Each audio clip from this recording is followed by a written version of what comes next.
تخيلوا ان النهاردة 8 رمضان، 8 ايام عدوا زي النسمة، مش حاسين بيهم بجد.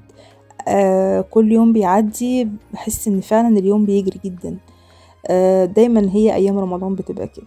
عاملين ايه؟ يا رب كلكم تكونوا بخير. صيام عامل معاكم ايه؟ ومواعين غسيل المواعين عاملين ايه فيهم؟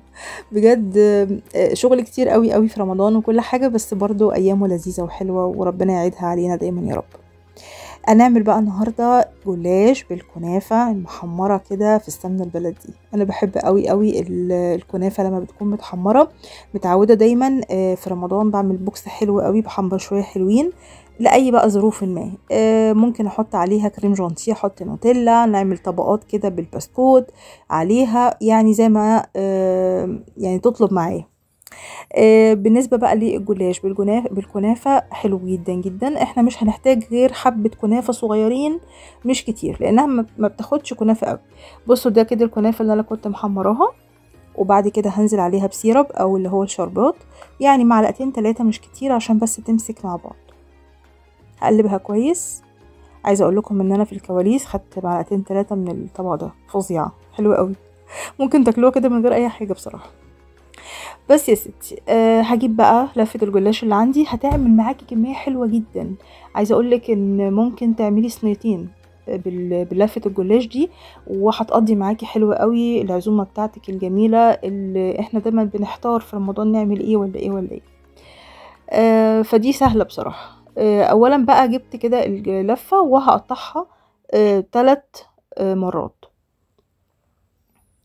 او 3 قطع. ممكن تعمليها 4، ممكن تعمليها 2 على حسب الصوابع اللي انت عايزاها، وسط او طويلة او متوسطة زي ما تحبي. المهم انا ظبطتها كده. طبعا اللفة دي انا ما استخدمتهاش كلها لانها كانت كتيرة جدا علينا. خدت منها تقريبا نصها، والنص التاني شلته. ممكن نعمله في اي وقت تاني وبطريقة تانية طبعا وبحشوات تانية. اول حاجة بقى العصاية الحلوة اللي انتوا شايفينها بتاعت الاكل دي، انا ما كانش عندي سياخ شيش طاووق اللي هي بتكون يعني كبيرة شوية، فقلت لا انا بقى استخدمها احسن. يعني تعتبر نفس القصة، يعني احنا ستات شاطرة وبنعرف نتصرف.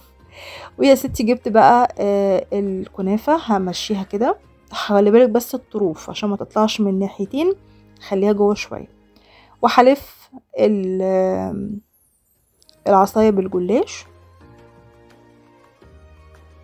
وبعدين ننزل بقى بالكشكشه.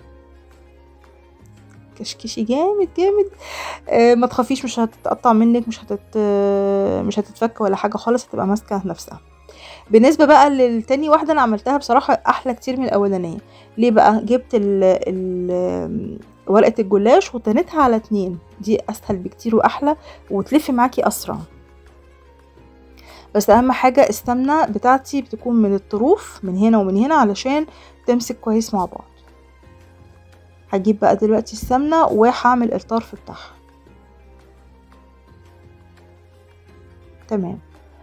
وبعد كده يا ستي كشكشي زي ما انتي عايزه. بس كده ادي الجلاش بتاعنا. هنعمل بقى كل ده بنفس الطريقه.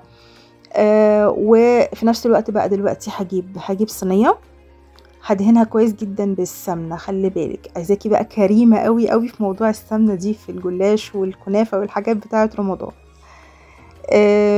بس ادي واحده تانية كمان برضو، وبعد كده بقى هكمل الباقي مع نفسي يعني. المهم زي ما قلت لكم السمنه كويس قوي في قاع الصينيه ومن فوق، كرم ما بعده كرم، تمام، عشان تطلع معاكي كده مورقه وفي نفس الوقت مقرمشه وحلوه كده من جوه. وبس خلصنا الصينيه بتاعتنا، واشوفكم ان شاء الله في فيديو جديد، وباي باي.